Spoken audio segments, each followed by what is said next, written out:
okay? So now we come to democratic consolidation. What is this thing, democratic consolidation? This idea, this concept, and is it real? Is it useful? I really like the article by Andreas Schedler, who's an Austrian political scientist who's been based at CIDE in Mexico for quite some time now. And he conceptualizes consolidation as having four possible interpretations. One is, and I think you talked about this in sections, so I'll just go through it very briefly.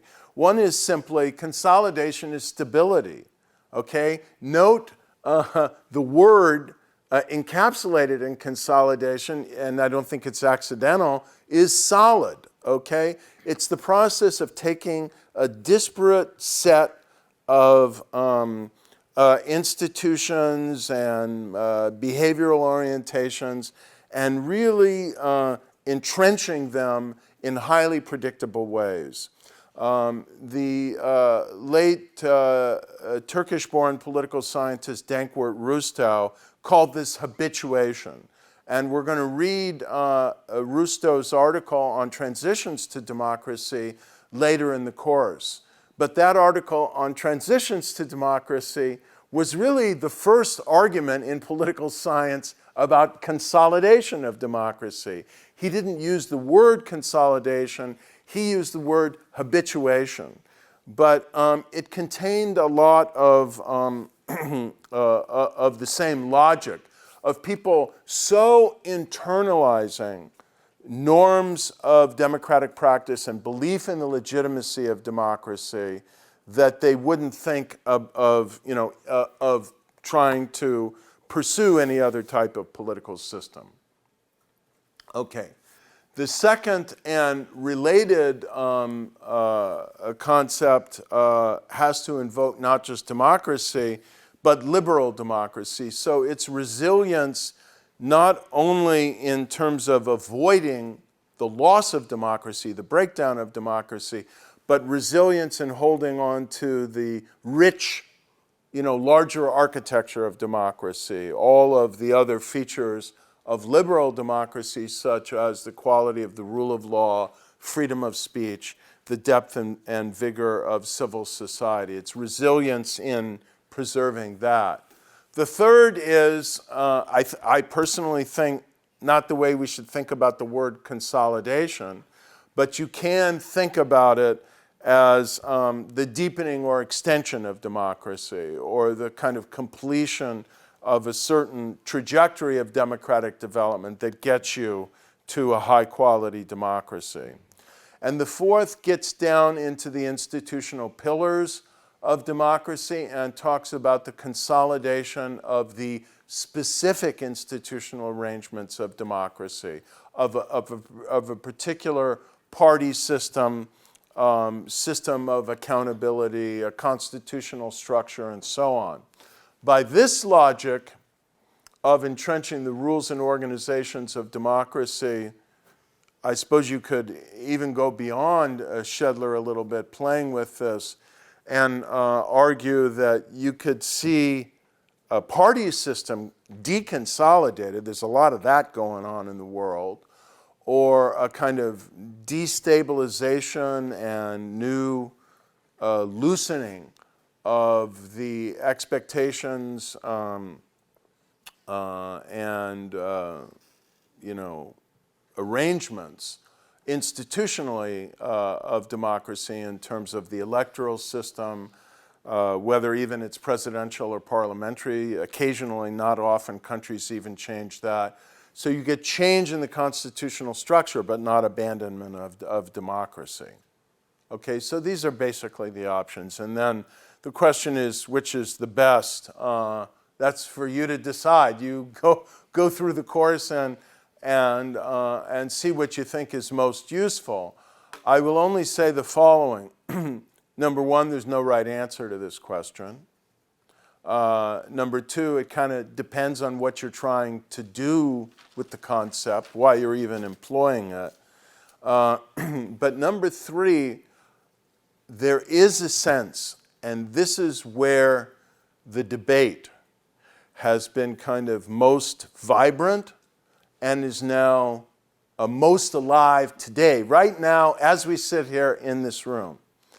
And that is, is consolidation a permanent phenomenon, right? Let's think of consolidation as irreversibility. You are trying to get to a democracy, maybe you're trying to get to a liberal democracy. You are Western Europe, you are the United States, you are Japan or Germany after World War II. You kind of maybe construct this thing over long periods of time, or you reconstruct it after a shattering experience. You have transformative economic growth, you become a rich society, your kids are educated in schools where democratic norms are transmitted from one generation to another.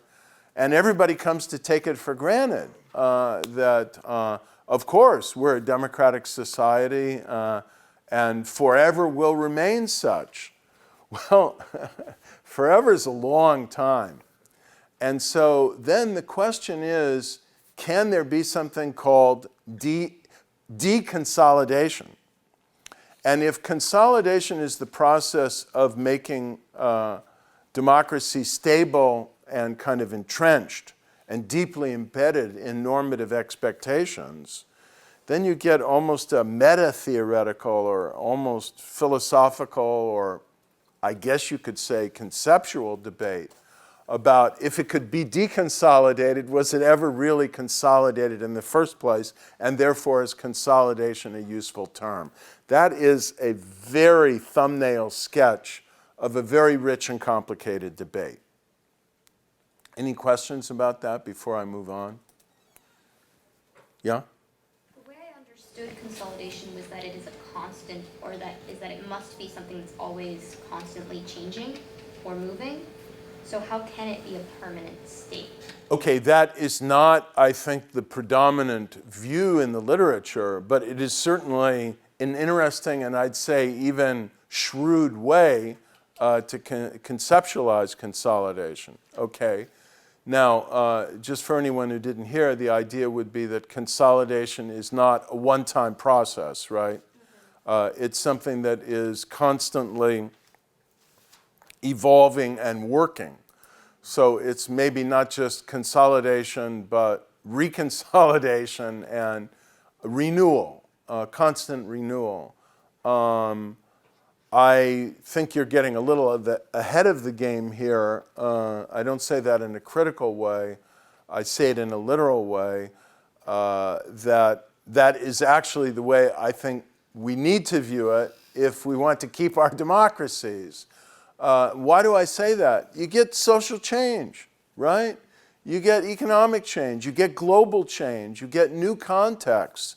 The old means of communicating are gone, and now social media increasingly drives the nature of politics.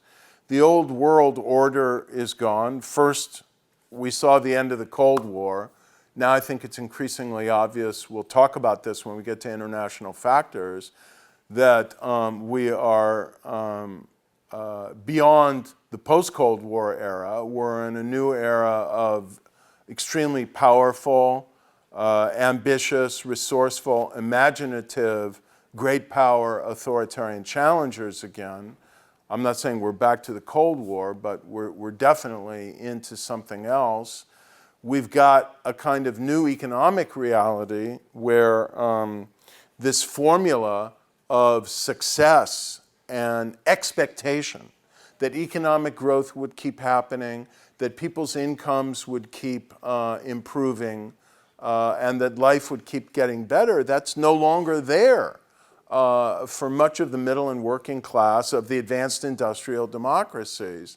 If you don't figure out a way to refashion democracy and to refashion, I'd say, the whole social and economic bargain that's feeding into those beliefs about legitimacy, then if you believe there is democratic consolidation, it's certainly reasonable to expect it might unravel. So that's another way of getting at the debate.